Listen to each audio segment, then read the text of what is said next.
Okay. Well, I'm really excited for this thing today for both David and Jonathan. This is really thrilling for me. Um, what Jonathan's going to talk about, it scared me to death. Back in 1980, I was just a real young teacher, I bought a piece that the International Clarinet Association, this is a long time ago, had commissioned by a guy named Morton Subotnick, who wrote these pieces for clarinet electronics. In this case, the electronics consisted of a very early, like a MIDI thing. Now we can do everything just using our computers. But at this point, he had a ghost box that you had to rent, and you plugged a chip into it. And at the end of the piece, you had to play 16th notes at 184 articulated. So I tried it single tongued, and it was a mess. I called my brother Tom, who was a trumpet major at Michigan. I said, "How do you double tongue?" He said, "It's really easy. You go ticka ticka ticka ticka." So I did that in the clarinet, and it was like squeaky, squeaky, squeaky, squeaky. So I had to try to figure out how to double tongue. So it took me about 3 months, which was good because Morton Subotnick actually came to the performance, and I learned how to double tongue. And then people kept asking me. So in 1989, you go way back to the Clarinet magazine in 1989, I wrote a method on how to double tongue, which then my colleague Josh Gardner proved most of what I said was false. But in any event, I'm really excited to hear what Jonathan has to say today, and I'm done. I'm going to have my 15th cup of coffee. Enjoy yourself. Okay, well, it's great to be here with everybody. Thank you for the introduction, Bob. And it's obviously a little intimidating to be introduced by the guru master of double tonguing on the clarinet, but I came to tonguing out of necessity, like most people, um, which is that my tongue is slow. Now, most people who know me in my recordings think that I have this super fast tongue because I do super fast tonguing on recordings. But the fact is that 95% of clarinetists don't have a fast tongue. And the only way to tongue fast is with double tonguing, unless you're one of the 5% genetic mutants that has this abnormally fast tongue. Um, but it's not normal. And you can't, despite what a lot of people tell you, you can't improve the speed of your tongue. I know many people say you can, and many teachers talk about it, but it's not true, really. The only thing you can improve with practice is the coordination of your tongue with your fingers, because that's a brain function and your brain can be trained. But the repetition speed of your tongue is a muscle thing, and it's genetic. It doesn't change. That's why I've had 10-year-old students that walk in when they pick up the clarinet and they can already tongue much faster than me. They can't coordinate it, but they can tongue faster. So double tonguing is necessary. It should be taught from, I'd say, the age of 12, or with 2 years of playing the clarinet, you should start double tonguing. Unfortunately, because of the history of clarinet, that hasn't been the case. But hopefully going forward, it will be. I've taught many 12-year-olds how to double tongue, and by the time they were 15 and 16, they could double tongue better than I could. So there's no reason why you shouldn't, and you absolutely should, because it allows you to play all kinds of repertoire that's impossible otherwise.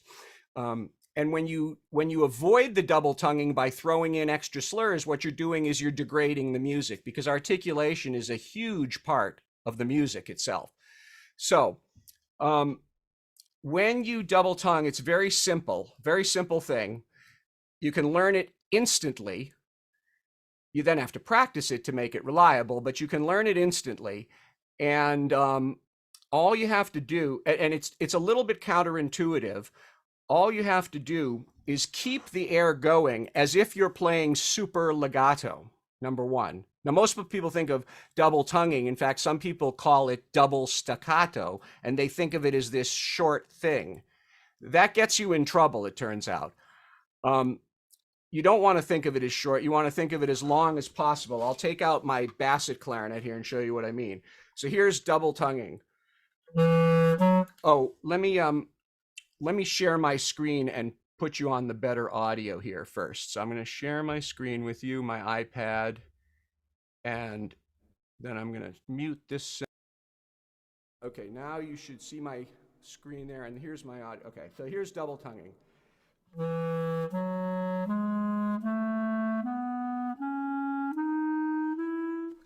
Right? That's double tonguing. Anybody can learn to do that instantly within 1 second. So what I'm doing is I'm just blowing the air as if I'm slurring. So if I was slurring, I'd be...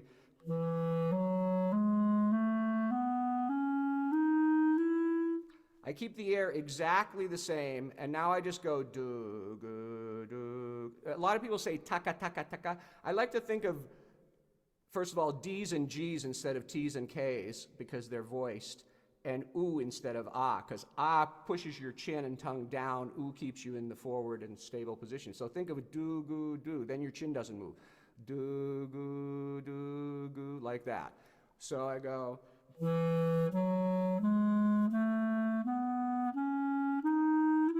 That's all there is to double tonguing. Now, the hardest part about double tonguing is not the tonguing. That's the easiest part. It's very easy. The hard part of double tonguing is we use it for playing fast. And playing fast is difficult. Because in order to play fast, you have to be even. And the conundrum about double tonguing is not that the tonguing is the easiest part. If almost everybody here, I'm sure, could say, having never done it before. You could probably just say that. Try it. Go, that's it. That's double tonguing, okay? That was pretty fast, too, and go even faster. And then you're up to the 160 or 70 Bob was talking about. And notice that when I do that, the tongue is absolutely even, because the way the tongue and the brain are constructed, that's the way humans work. It comes out even in everybody automatically. What doesn't come out even in human beings at all, because playing musical instruments is totally unnatural, is finger motion. So if I have a perfectly even tongue and uneven fingers, they don't match, they don't go together, which is the same problem that 8-year-olds have with single tonguing. Their fingers and tongue don't match. So what you have to do is practice getting your fingers even and then gradually add the tonguing to it and pretend you're 8 years old. So try little things, groups of 2, 4, 6, repeated notes, 5-note scales. Do it with slur and then with tongue. So you could go.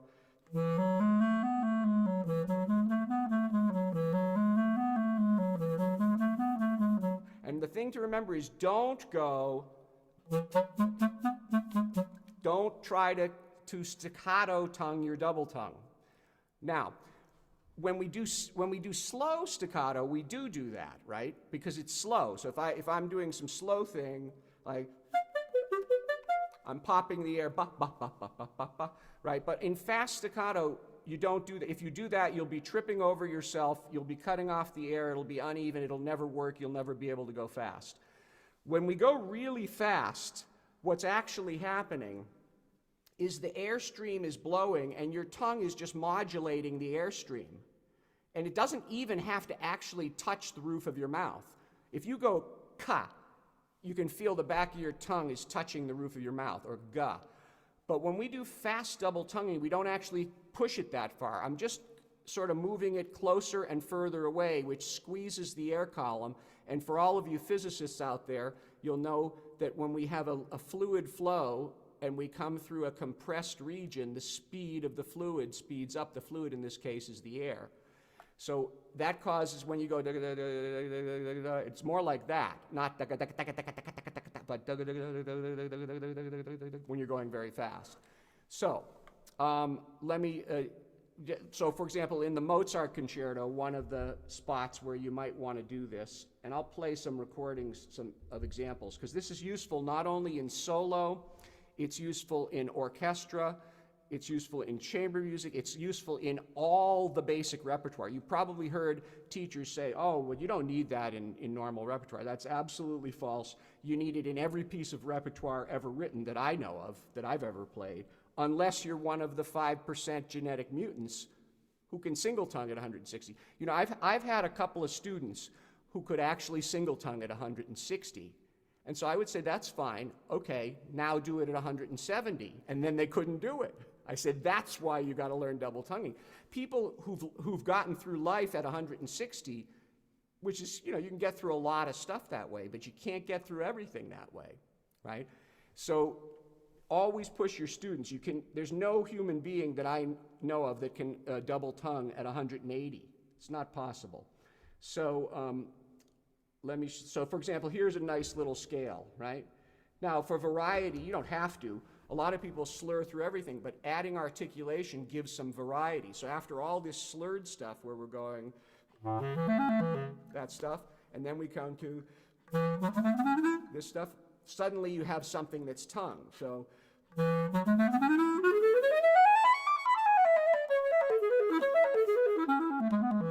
okay, and if you don't have a double tongue, you're not going to be able to do that. Now, another thing that the double tongue gives you, and it's not just double, it's actually double or triple, or what some people now call synthetic tonguing, which is a mixture of single, double, and triple. Take this passage right near the beginning. This one here, most people can get out 4 notes, 2, 3, 4 notes pretty quickly, right? But if you try to keep going for a few more, your tongue dies and there's some resistance on the clarinet.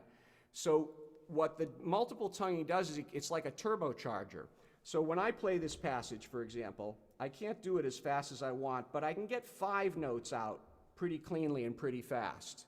So I do the first 5 single tongue, and then the last 3, I'll do a triple tongue. Now what does that do? It allows me to give the phrase forward motion, because if you play it metronomically, da da da da da da da da da, it's not musical. What you want is something that's ya da da da da da da da, that's gradually moving ahead into the next downbeat. Starts a little bit on the slow side, gets faster. Well, but if you're playing it, I play this piece at about 130, and at that speed I can get out 5 notes at that speed, but I can't get out all 8. So I'll do da da da da da da da da da, and the last da da da da I can do as fast as I want. Da da da, I can do that really fast. So that way I can create the accelerando feeling.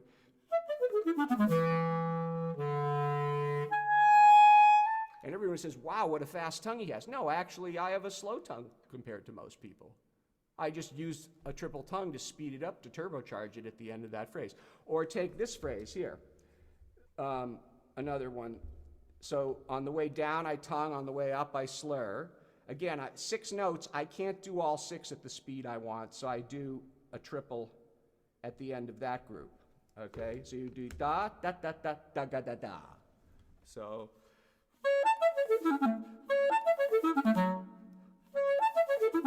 That allows me to take some extra time at the beginning, knowing that I can easily catch up in the last triple.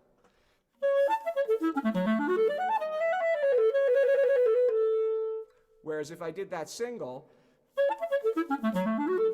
it's labored, it's slow, it doesn't have direction. And the irony, one of the great ironies of double tonguing is that when people hear you tonguing fast, especially people who don't know anything about double tonguing or the clarinet or anything, they'll say, wow, that fast articulation was amazing. And the clarinetists, some of them say, wow, that was amazing. And in fact, as Bob and I can tell you, that's the easiest part of the phrase. In fact, when you're double tonguing, you're totally relaxed because you're not worrying about, you're not at the edge of the precipice, you're not at the edge of where you can tongue. You're way below it.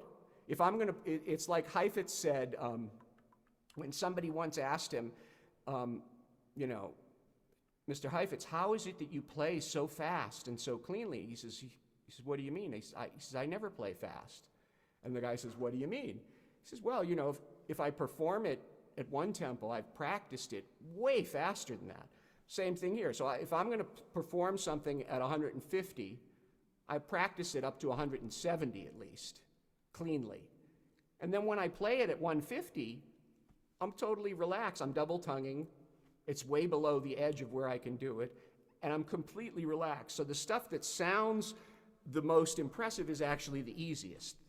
The hard stuff is the slow, you know, the phrasing and stuff like that.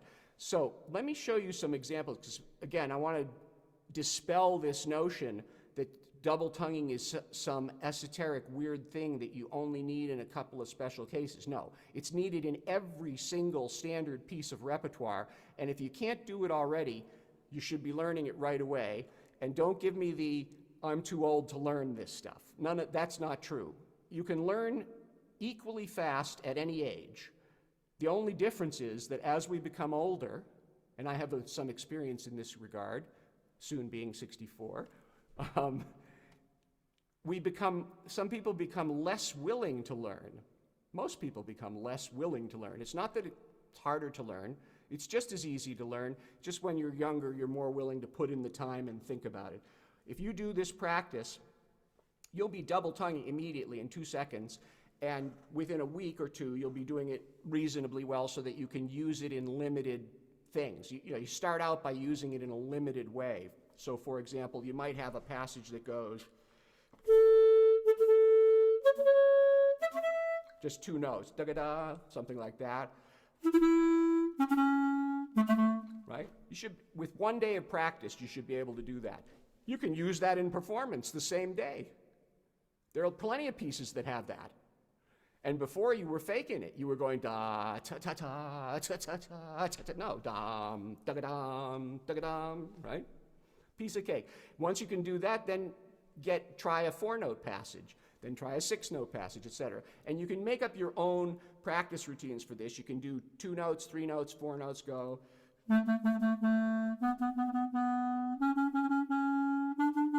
Say like that, or the 5-note thing.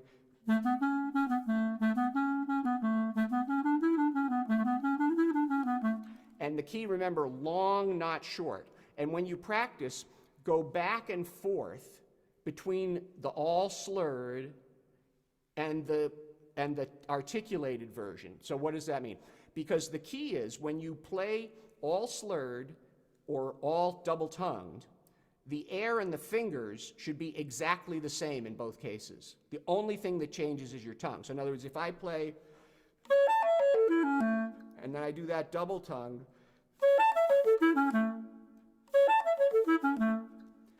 the air is continuous, right? The fingers are exactly the same with the exact same timing. The only difference was when one I went da da da da da da da, and the other one I went da. But if your fingers are not even, it won't match. So you got to get it even first.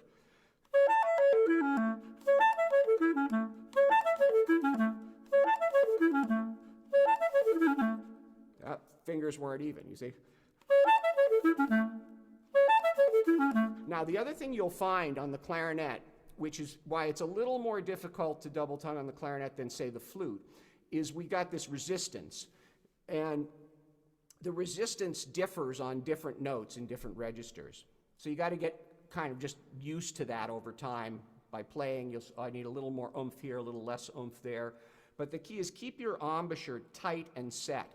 What happens on double tonguing is the same thing that happened to you when you were 10 years old learning single tonguing. If you guys don't remember, let me give you a refresher. Here's what you sounded like when you were 10 years old. Something like that, right? Now, even when you were 10, you probably could do a nice scale with a reasonable sound, and the minute you started tonguing, you sounded something like that with a little squeak. Okay, that's because the minute you start thinking about the tongue, you forget about your embouchure, right? So you got to, exact same thing happens to you when you start double tonguing. You've never done it before, it's something new. You're going to forget about your embouchure. So you got to keep the embouchure in place, keep it tight, keep it set, keep the air going, keep the fingers even. Practice slow and long and very gradually speed it up.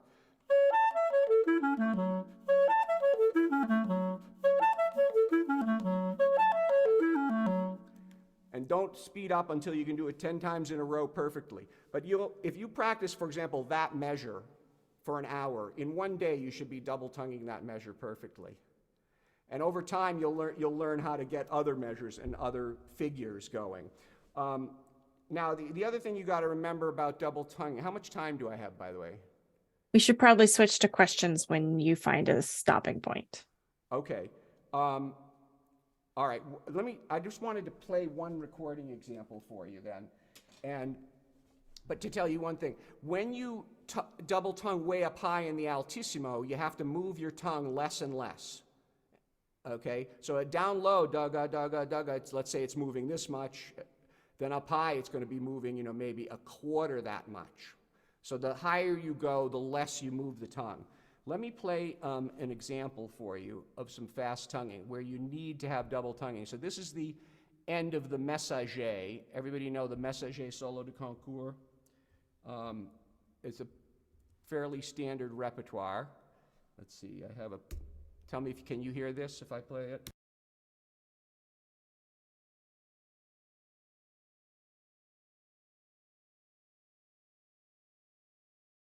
Oh, it's hanging. I don't hear anything yet.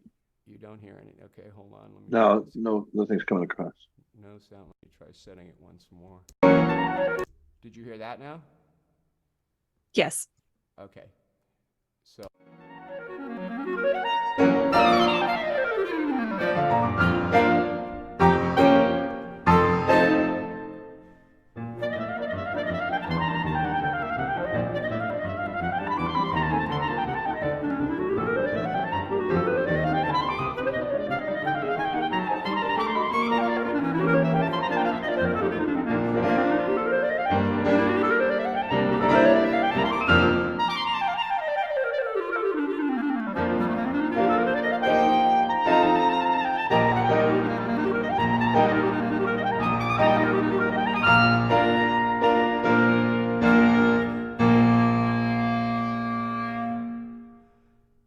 Okay, so you see, this one of the things that is a little bit not boring, but it's a little bit uninteresting in this piece is that everything is slurred from beginning to end. We get bored with that. So when I recorded this, I decided to put in a few spots where I add some tonguing in, and that tempo there was about, I think, around 166, 170 in that range, and I can't even come close to that. If I single tongued that, it'd be 120, maybe 126 would be my best, right?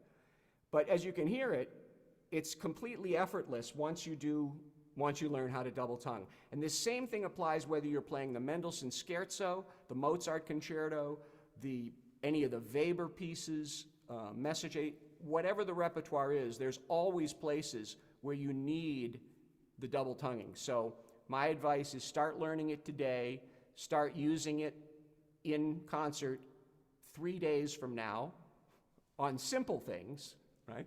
And then gradually add it more as you go. The greatest impediment to people learning is their fear of doing and the thought that, oh, I got to practice this a lot before I do anything. No, just start doing it, do it more, do it more, do it more, do it every day, and you'll be doing it in no time. So, questions? I do see a couple questions in chat. One from Vincent here. Do you change syllables as you go into the altissimo, or do you keep it consistent? So it's not, I suppose you could think of it as changing syllables. Down lower, like I said, there's more tongue motion. So you're going dugga, dugga, dugga, dugga, dugga, dugga, dugga, dugga. It's somewhere between an ah and an ooh, you know, like that, right? Dugga, dugga, dugga. But as you go up, you got to move the tongue less. So it's more dugga, dugga, dugga, dugga, dugga, dugga, dugga. And you're not, as you go really high, like up here in that range, or even higher, up there, if you move your tongue more than a teeny tiny bit, it's going to make the notes scoop up in the altissimo. So yeah, you change the syllables so that your tongue moves less and less. We think of it as syllables just because that's the only way we consciously think of how to move our tongue. But over time, you actually learn how to move your tongue without even thinking of the syllables. So yeah, it's a very little motion up high. I have issues transitioning from single tonguing to double tonguing within a phrase. Do you have any tips for how to achieve that better? Yeah, that when I was first learning, that's always, and even if I'm practicing a new piece, that's always one of the hardest things. Yeah, the key is, like anything else, when you have fast passages, you break them apart. The human brain can't think of more than 2 or 3 things at a time. So every fast run, you should have already subdivided it mentally into units of 2s or 3s or maybe 4s, and know where your anchor notes are. So, for example, that example that I gave of the Mozart, I'll just play it for you, where I went, right? I'm triple tonguing the last 3, da da da da. So I go da da da da da da da da. So when you practice it, you want to think. First, you can just think accent on that first note and even make a separation. So notice you can go, right? Practice it like that with a little break and a little accent. And then all you're going to do is gradually shrink the space and gradually lessen the accent. So.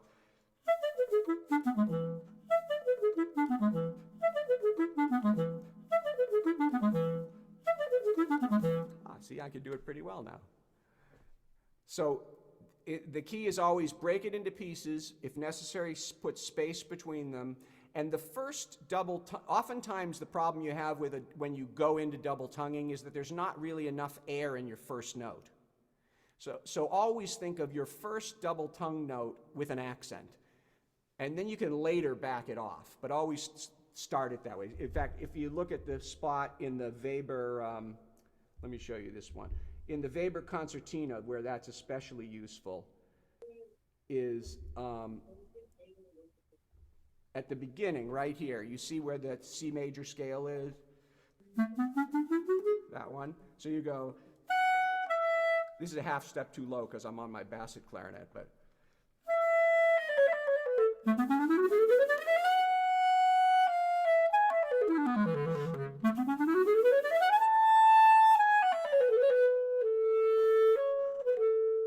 So when I start that double tongue, both the C and the E actually,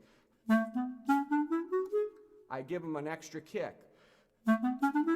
And then I make sure mentally I'm thinking all my anchor notes, the E, the B, the F sharp. So first double tongue note in a series, give it a little extra air and know where your break points are. And then you can practice.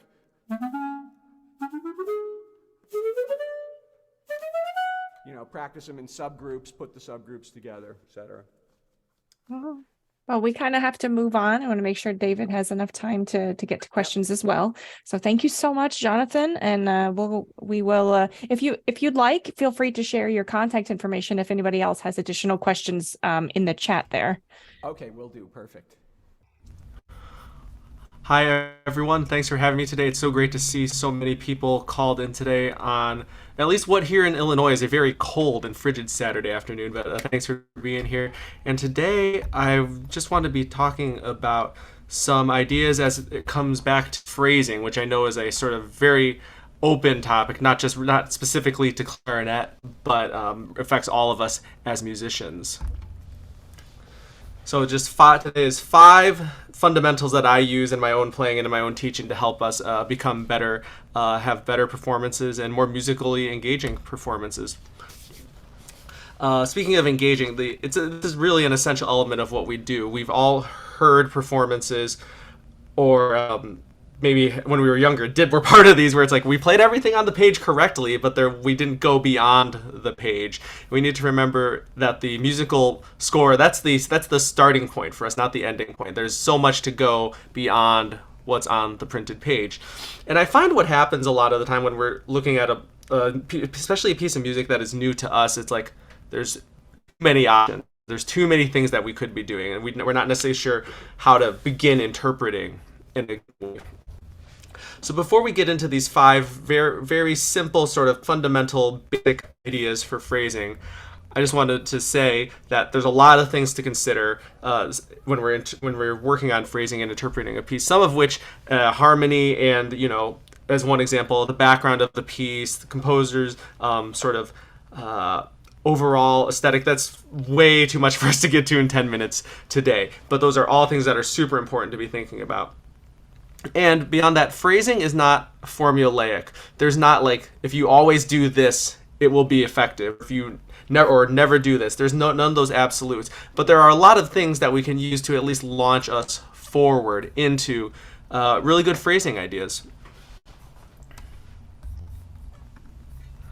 So the first one, and we've all heard this before, but it's always a good reminder, is repetition. Repeated gestures need to grow or decay in some way, shape, or form. If the composer said it twice, they probably didn't want to say it twice just to say it twice. They wanted something different in there. So this passage from the Weber Concertino, we've got these last 2 measures of this that are exactly the same.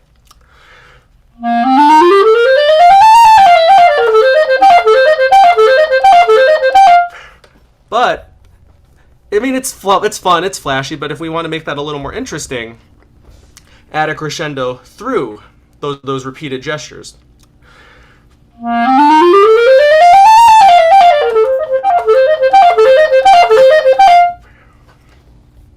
And then we actually have the same 4 measures, then Weber repeats those 4 measures again. So do something different in that next statement as well. But yeah, repetition is a great chance to have experiment, do something different, because again, it's there multiple times. If we think about when we repeat something in speech, we're not saying something again just to say it again. There's usually a changed inflection or a changed emphasis on it. And oftentimes with this repetition, it's not literal repetition, but we have a melodic sequence, something higher or lower. So if we look at the opening of the Saint-Saëns clarinet sonata, the first movement, this first gesture, we hear it at 1 pitch level. And then Saint-Saëns repeats it, a third higher.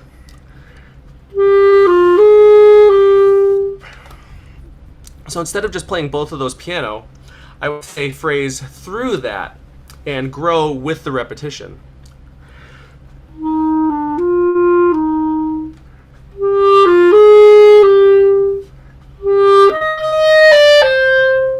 And that last one is even sort of a variant on the same idea. So through all this repetition, we keep growing or sometimes decaying to make the music more interesting.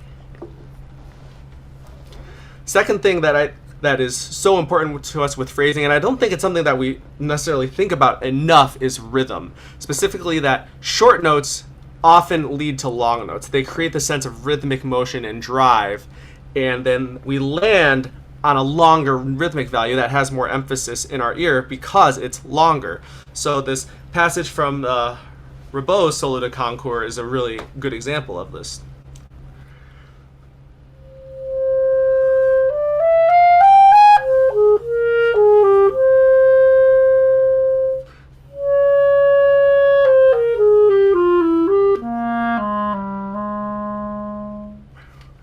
We have a lot of these very short, or at least very quickly moving 30-second notes, and they all sort of build into the next measure, specifically the quarter note that we land on the second eighth note pulse. And that makes it a much more interesting phrase.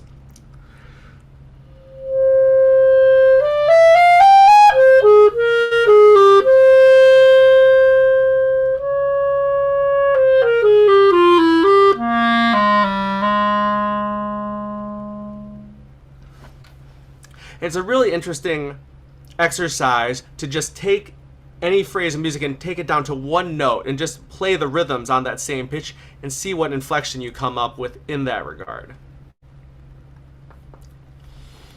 Third point and fundamental when it comes to phrasing, interpreting the melodic contour. Following the general contour of the melodic line is a really great starting point. It doesn't always work out, or it doesn't always make musical or harmonic sense, but again, it's a starting point. And from there, once you have a starting point, then we're able to say, okay, I like this part, I didn't like this part, let's see if we can adapt this. But so I tell students all the time, if you're not sure, just try getting louder as it goes up, try getting softer as it comes down.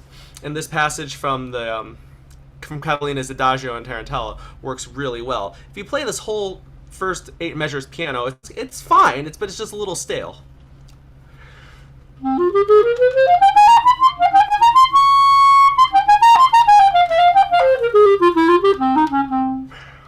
But if we keep going throughout this octave, 2 octaves, and an extra note range, crescendo and then come back down, it's a much more compelling idea.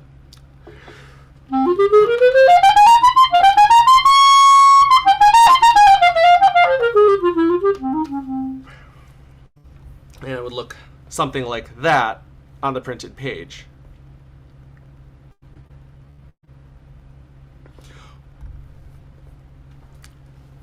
Point number 4, sustained notes. Do something. Do something. We have 4 basic shapes in phrasing. The constant crescendo, the constant diminuendo, the sort of hairpin figure, the swell, up then down, and then the sort of reverse swell, down then up. We've got these 4 basic shapes of long notes, and of course we can sort of shift exactly how quickly they grow or decay. But anytime there's a long note, we need to do something with it. So in this first movement from Gade's Fantasiestück, we have these half notes in the first part of this line, where it's really easy to just sit on them.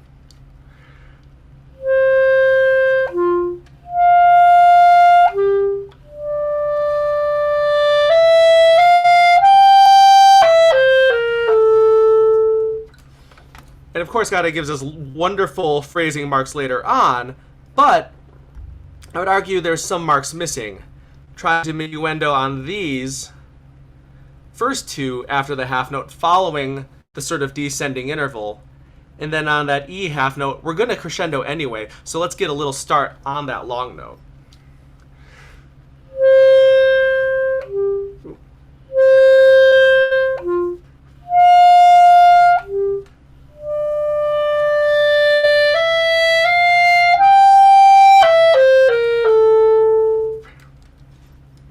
And a really nice way to practice this is articulate a subdivision of the note, listening for changes in color or intensity from one subdivision to the next.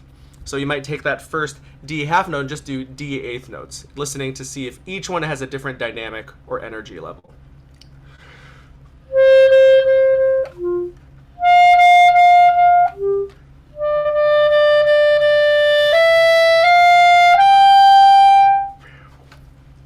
That not only helps our rhythm, but it helps engage our air throughout the duration of a note, and ultimately, we're really able to listen to the entire duration of a note and see if it's captivating us the whole way through.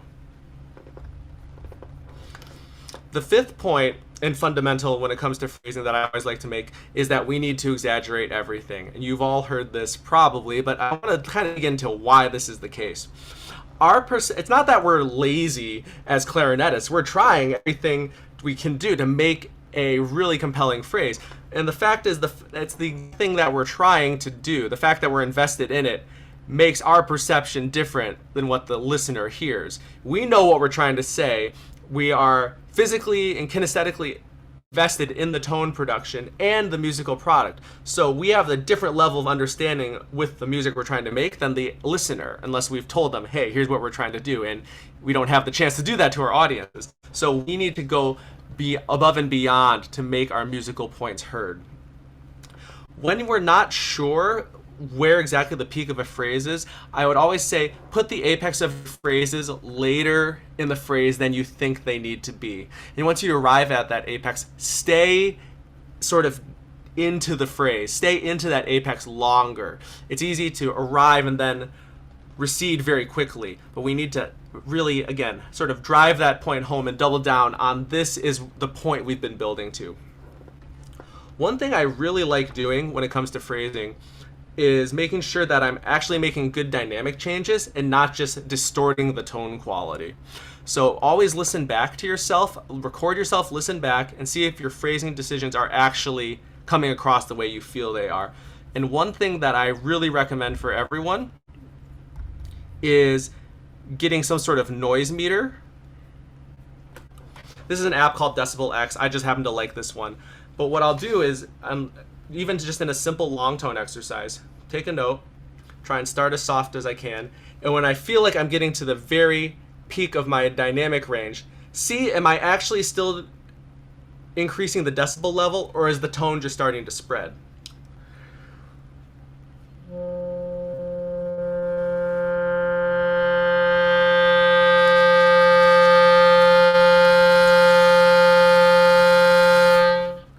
So it got to a point there where I felt like I was continuing to push more and more, but the actual decibels weren't necessarily changing. The tone was starting to distort. So anything like this, any sort of decibel measuring device, does end up being our sort of lie detector when it comes to our phrasing. There are 4 exercises that I really like to do with phrasing. If I feel stuck or like I'm out of ideas or I'm just not feeling something, these are 4 great sort of challenges or games to play. The first one, find really good recordings of the piece you're playing by very established and renowned clarinetists. You know, we just heard from one recently. I'm sure you can find almost any piece we're looking for that that Jonathan has recorded, and see if we can copy exactly what's going on in that. Not as a you must play it like this person's sort of final statement, but at least to give us an idea, because doing something is always better than doing nothing. And comparing and trying to adapt our playing to imitate others can be a really good tool to expand our own toolbox as musicians. Second exercise, give someone you trust, a copy of your music with all the dynamics and the expressive markings removed, and see if they can sort of write down or figure out what you're trying to do if they're given the blank slate. If you're being really captivating and compelling, they'll be able to hear it and transcribe it onto that sort of blank score. If you're not being as effective as you want, there will probably be some challenges in that. A third thing I really like to do, create a story or a narrative that goes with your piece, and imagine that you as the performer are the main character. And as you go through that narrative, what are you experiencing? Are you happy? Are you sad? Are you frustrated? Are you elated? Absolutely depressed and somber? Where are you on the emotional spectrum in the range of the piece? And one last thing for phrasing, one more exercise, is to isolate your airstream. Just take what I call sizzle and phrase just with that.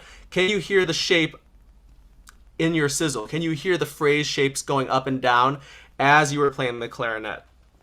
If you can't hear them on the airstream, you're not going to be able to hear them on the instrument. So getting back to air is sort of a fundamental concept for phrasing. Few reminders and sort of wrap-up ideas. There's very many different ways to interpret a phrase or a piece of music. There's no one absolute answer. Your first idea might not be the best idea ever. It usually isn't. Just like when we're learning something, the first time we play something is not going to be the best, but it's a starting point, and it gives you something to work with. When you're warming up and working on your fundamentals on the instrument, make sure you're being expressive, even at that stage in your playing. You can't flip the switch and say, okay, now I'm playing my solo or my concerto or my excerpts, and now I'm going to be musical. No, we have to build that into our scales, into our articulation work, into our long tones. If we're expressive from the moment we start generating sound on the instrument, that carries through to the rest of what we're playing. And finally, we become more mature in our phrasing by listening to artistic performances, and not just clarinet performances. Go listen to every great musician that you can. I guarantee there'll be something that we can pick up from that we can then translate back to the clarinet and whatever we happen to be trying to play. I want to thank the ICA and the U.S. State Chairs for everyone's work organizing Clareidoscope today. And with that, I guess I'll open it up if there are any questions, Jessica. Does anyone have any questions for David regarding his presentation or just in general about phrasing and sort of preparation? Feel free to type them in the chat. That was really great, David. You know, the stuff you were saying at every step is stuff that I'm always trying to teach my students. I'd love to get but I've never put it down so clearly and concisely in a presentation like that. I'd love to get a copy of it. Sure, yeah. If anyone wants to anyone is interested in a copy, I'll drop my email address in the chat, and I'll be happy to forward that along. Yeah, you totally nailed it. If you can share those slides with me via email, I'll put them up on your presentation page on the ICA's website. Sure, I will definitely do that later today. So I do have one question, and maybe my question will inspire other people to have questions as well.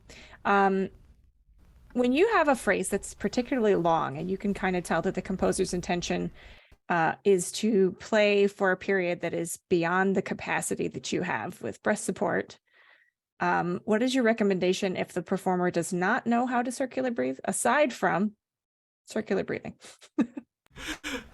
That's great, because I'm not very good at circular breathing either. So one of the things that comes to mind is within every phrase, phrases aren't necessarily linear and constant in their growth or decay. You know, we all see the hairpin sign, but that's really misleading. So within there's always ebb and flow. And I always try to figure out where is the points of tension and release within a specific note. I think, although it's capable to do breathing wise, there's a lot of phrases in Debussy where it's hard to maintain that sort of slow burn that I like to call it, getting all the way through like 4-6 measures of really slow tempo. So trying to find a place in any sort of long note to sort of do a gentle taper, quick breath, and resume the tone.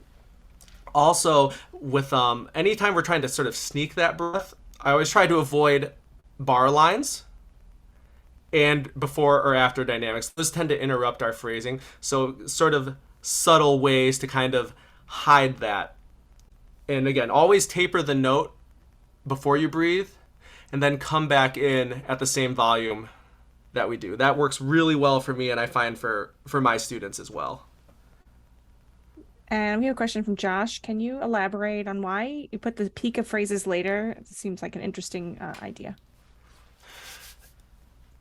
Usually what happens is we get to that arrival point and then we're okay, like I'm done, don't need to, I can start to relax. But what happens is, since music is happening in time and listeners processing the music in real time, by the time the listener or the audience has really understood, okay, or maybe not understood in like an analytical way, but has sort of experienced the peak of the phrase, that moment's already gone, and it's not as rewarding as to just kind of live in the moment, in the peak of it itself, since all of this is processing again in real time. It's like it's moving along a conveyor belt, and the point at which is the apex or most intense point of that phrase, if it's just a split second, it's gone before we realize we've ever experienced it. So trying to, again, live in that moment longer, I find, just makes things more satisfactory for us as the performer, even though it's harder sometimes,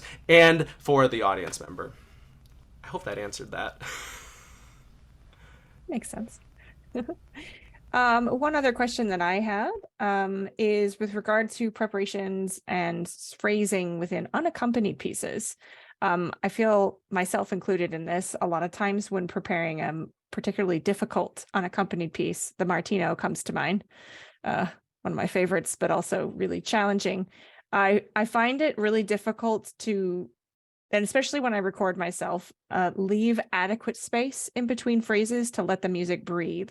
And so I wondered if you have any suggestions about how to better approach preparing unaccompanied phrasing in unaccompanied pieces. Martino is a great example of this in terms of space and in terms of how do we do this when there's so much we're just trying to frankly kind of fight on the instrument to make this happen. The first thing I like to do is get the instrument out of my hands and practice singing it. Now, not with any great semblance of pitch or tone quality necessarily, but just vocalizing with the music and trying to get to the core gesture of what I'm trying to do, and then how does that translate onto the instrument? Because if I'm fighting the instrument, I'm not, for any of us, if we're fighting the instrument, we're not necessarily thinking about as fully as we should be about musical decisions. So taking that out and just going to this, again, vocalization, singing, chanting, speaking, whatever you want to call it, it can sound we can sound a little crazy at some points when we do this, but just to get that gesture, the shape, the flow internalized, then it's so much easier to put it back on the instrument. When it comes to space between phrases, my first thing that I do is sort of a just binary yes or no, is make the phrases or make the space twice as long as we think it needs to. What I was saying earlier about we're invested and kinesthetically involved in the performance, and it affects how we perceive our phrasing, it also affects how we perceive time, the actual passage of time. It can feel like an eternity for us on stage, but to the listener, maybe it only feels like a second or two. So we have to sort of live in that silence, become comfortable with silence. I don't think it's something that's necessarily, praised in society, the awkward silence, so to speak, in conversation. But if we can become more comfortable with that, and again, what I recommend to the start, just like make every space twice as long. Now, not rhythms, but periods of indefinite pause between phrases twice as long as we think they should be, and go from there. Something else I really recommend is getting into a performance venue with more resonance and waiting for the sound of the note to completely die away, because we all are probably practicing in very acoustically humbling offices, practice rooms, things of that nature, rooms without a lot of reverb. So go to somewhere where there's a lot of reverb, listen, and wait for the tone to completely die away. I think bathroom, great location for this actually. And I think Mikkel Lowenstern, I think, does something about that in one of his videos, practice in the bathroom. Okay, we have one final question here. Particularly with sustained notes, I feel like I tend to overthink getting variation in intensity and dynamic range, so much so that the sound becomes distorted, as you said. Any tips on self-evaluation, whether or not your phrasing is necessary or fitting to a piece? Yeah, that's a great question. I'm trying to process a coherent answer right now, Lillian, but thank you for that.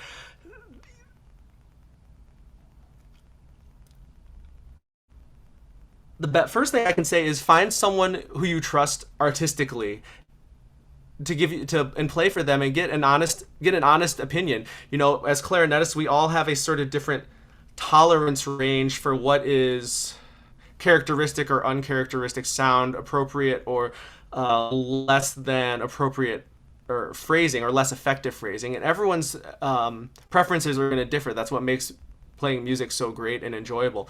I would say find someone you trust and see what their opinion is. It can be a teacher, it can be a classmate, it could be a professional in the area, and see what they think about it. Recording yourself is also a great way to do that, and try and listen back from an objective perspective and see, okay, if I were listening to someone else play this, how would I feel about it?